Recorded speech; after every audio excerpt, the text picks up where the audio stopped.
Absolutely.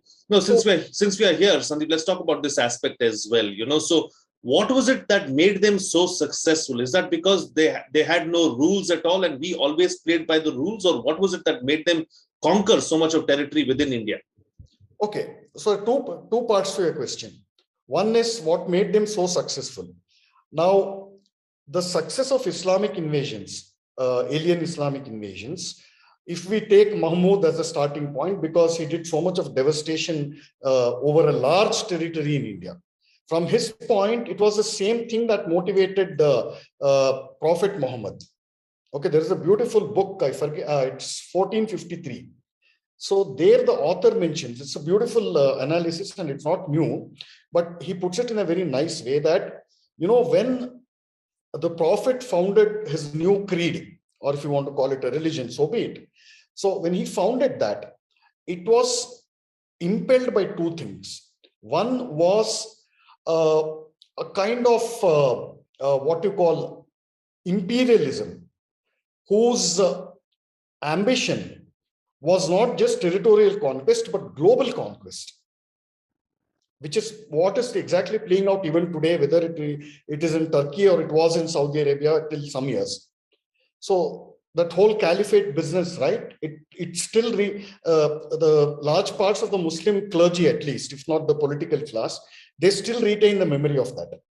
That the global caliphate or whatever you want to call it. So they still retain the memory of that. So when this new religion was founded, it specialized in two things. One is what you call, he said, I have been ordained by a divine power, whose messenger I am and whose orders I'm carrying out, is that he has claimed the whole earth for himself. Allah has claimed the whole earth for himself, and as his messenger, I'm passing on his orders to you, my followers. And everybody who comes after me should carry forward this message, not in terms of sermons, but in terms of conquest. So on the one side, you see, within 40 years of the death of Prophet Muhammad, look what happened. Entire Arabia was Islamized.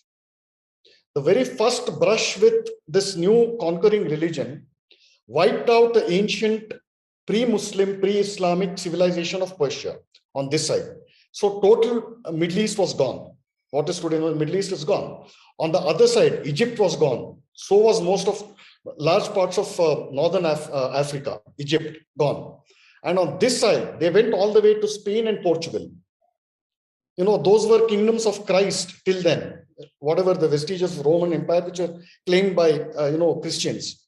So they fell like nine pins. So you had a situation where this new creed, militarist creed, expanded so rapidly.